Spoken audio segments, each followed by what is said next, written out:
Greetings, everyone, and welcome to the QuickTime event, the debut of the QuickTime event from Coins to Continue podcast. I am Profex. And I am Katie, aka Pikachu Lita. Word up, everybody. If you are watching this, then more than likely you have watched the official debut of Destiny 2, the Destiny 2 reveal trailer. We'd gotten a teaser a few days ago where Cade, I think his name's Cade 6, was telling a little story of him fighting in this bar or whatever that turned out to be destroyed. He was just in the middle of a war zone. And this new reveal trailer is kind of the same. It's Cade talking, and one of the other Guardians. I cannot remember his name because I stopped playing Destiny so long ago. I apologize for that. But they're giving this story, and Cade is being super humorous while the other guy's being very serious. And that was it. That's what it came down to. It said new legends are going to be born. So yeah, how do we feel about this trailer? What did you think of it, Katie? Honestly, I'm more interested in Destiny 2 than I was the first one. For me, I like the lightheartedness of it. Mm-hmm. And I guess that was because I didn't see the teaser, so I'm guessing that the guy was Cade 6, the one that was trying to be funny and making all jokes and shit. Yeah, I really like just the less, I guess. And I'm sure there's gonna be moments, obviously, where it's more serious and not so lighthearted. But just the fact that they have that in there, because like the first Destiny, obviously, it did not. And it's looking like we're kind of getting more of like, I guess, a view of what exactly is like going on in terms of like what is going on like Earth and just these different planets and things like that. Because one of my biggest issues with Destiny, because I mean I didn't play it very long.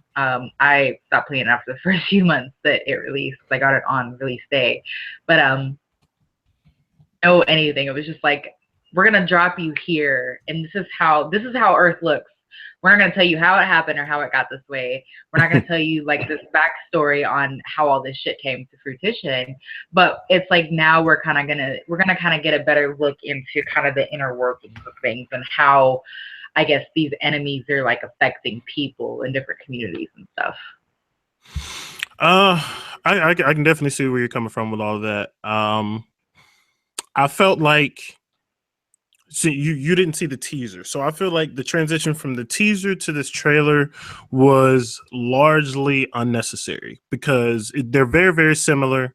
Of course, a lot of us, I'm sure everyone understood seeing gameplay was going to kind of be a stretch, but we didn't get a lot more with this reveal trailer. Like, it was essentially the same thing. I don't even think it was that much longer than the original tease, but it was the same concept. It didn't really share too much about what the story is going to really be. It's like, all right, we're at war. There may be something that has happened in Destiny since I stopped playing that may be something that I didn't catch. That I would have had to have played a little bit longer to understand what they're talking about. I know a lot of people theorize that it's going to be the fall of that hub area. And shout out to B. Will. He was talking about how he thinks that the fall of the hub area is going to happen in Destiny, the current Destiny. That'll be like one of the last big major events. And then the second game will start off right after that conflict. That's cool, but I still feel like the trailer was largely useless compared to the teaser. If we didn't have the teaser, then this would be perfectly fine, in my opinion. And I'll definitely link you the teaser so you can see what I'm talking about. But I don't know. There's a lot of largely negative conclusions I'm coming to just off of this teaser, and I don't want to get too deep into them, but I feel like the ambition that was there with the original game, the announcements for it and how it rolled out, I feel like a lot of that ambition is not there at all for this. Now, keep in mind, well, I'm keeping in mind that this game comes out in September, so there's still a lot of time for us to see different things get shown to us by Bungie. But I feel like this was a very, very light effort to promote this game.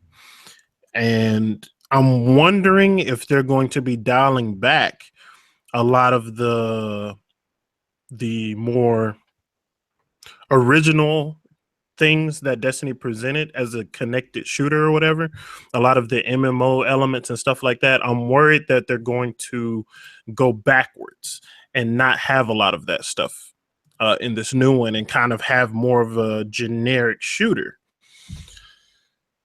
So, but what do you think about that? You only played Destiny for a short time, right?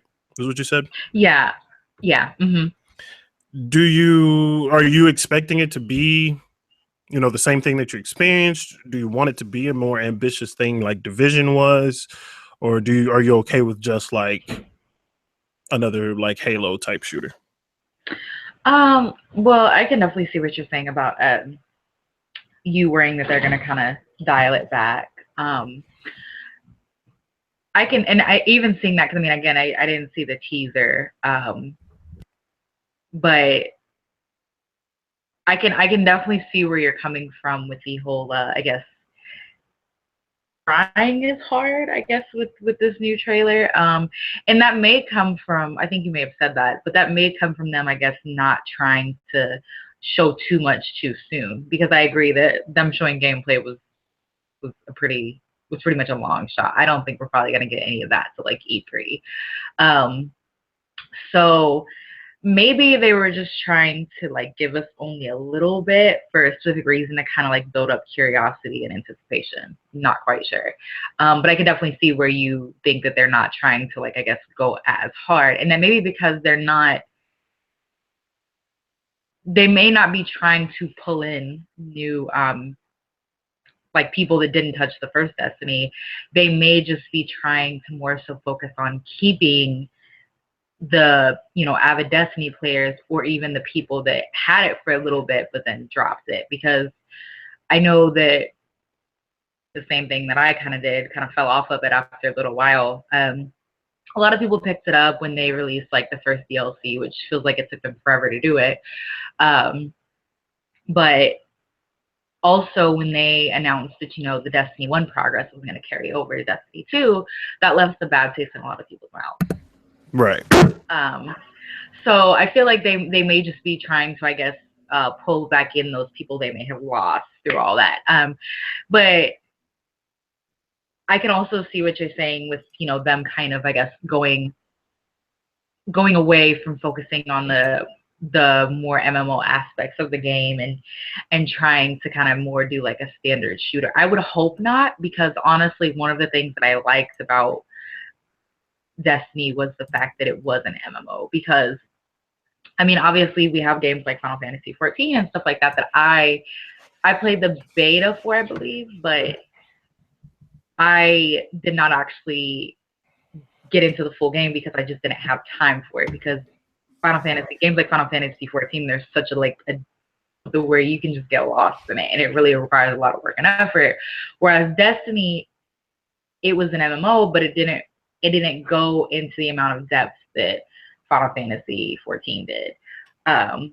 So I think that's one of the aspects that made Destiny so appealing for people, because it's like, hey, we have like this Halo-esque shooter, but we have these MMO aspects as well. So I would seriously hope that they're not trying to kind of diverge away from that and go on to like you said, more Tom Clancy Division type aspects. Because me playing the Division as much as I did, and I played it a lot, I haven't played it in like maybe 2 months or so, but I played it heavily. I logged in so many hours of that game, and I don't want to compare it to Destiny in terms of the MMO aspects and the MMO qualities, but there was definitely, I think Destiny had some, even just like the things around the hub.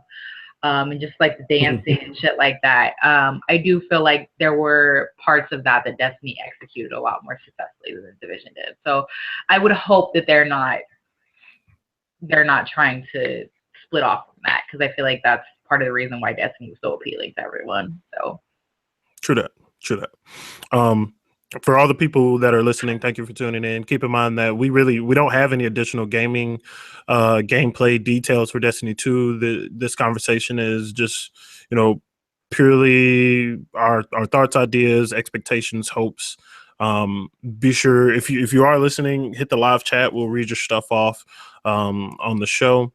But yeah, I hope that they advance this whole connected shooter thing that Destiny and the Division started for the mainstream audiences, because I do think there's a lot of potential there.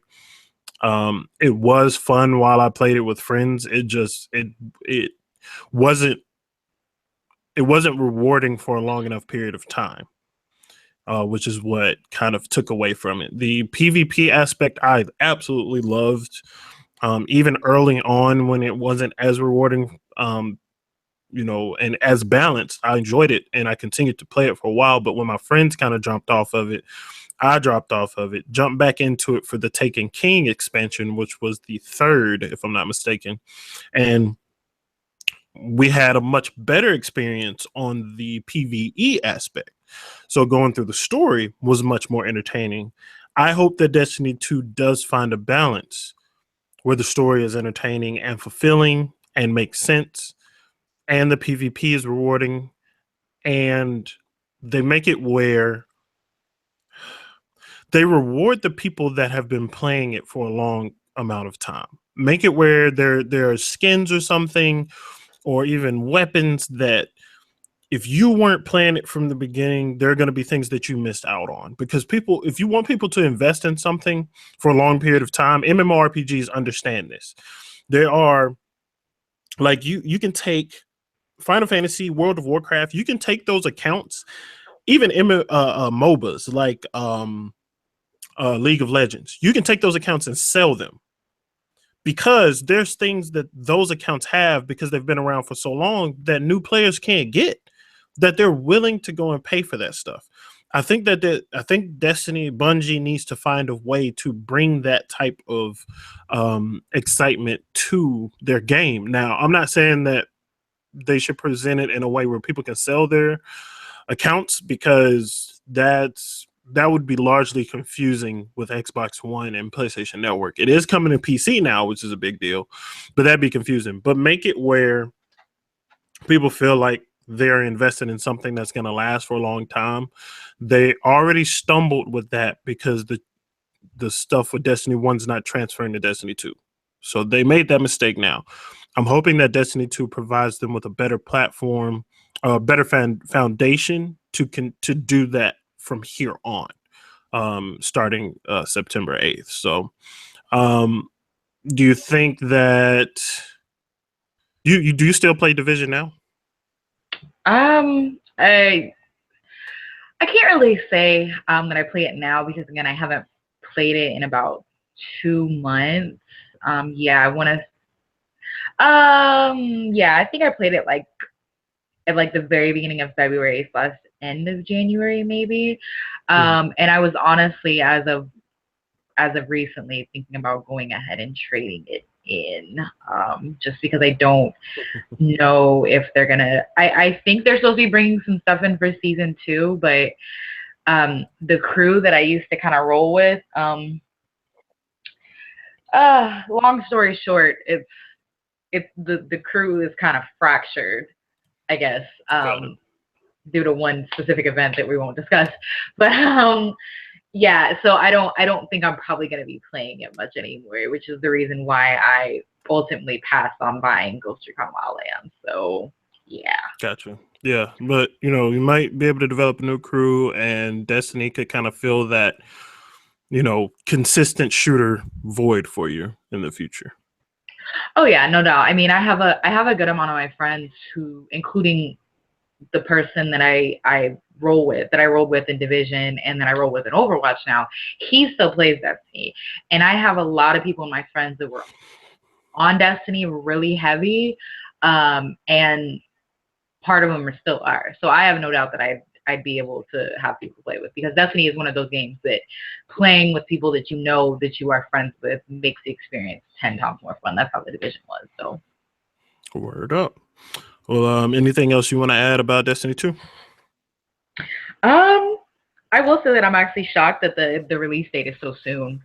So that kind of tells me that they've been working on this for probably not too soon after the Destiny 1 drop. But I am curious to see some gameplay at E3. I think that's pretty much it. I just hope that we can kind of maybe get like a mix of, I guess I want to say like a mix of what we had in the first game, in terms of the improvements that they made, because with the first Destiny, all the complaints that I had, like when the game first came out, and the reason why I kind of dropped it, they ended up fixing it, and they ended up bringing in more stuff with like the Taken King and stuff like that. But by that point, I felt like I was too behind to, jump back in and really be caught up with everybody.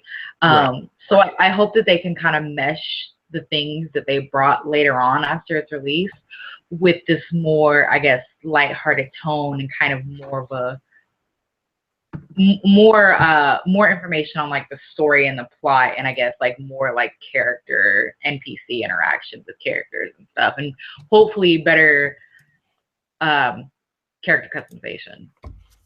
Word up. Anybody that's tuned in, thank you once again. We're going to be wrapping this up. If you have a wish list for Destiny 2, be sure to hit the comment section. Let us know what you think. And try to keep an eye out for more quick time events in the future, and listen to the Coins to Continue podcast. You can go to theblindboxnetwork.com. The link is actually down in the description below for iTunes and for Stitcher, which Stitcher can be used on Apple devices and Android as well. But we'll see y'all next time. Peace out. Thanks for watching. Bye, guys.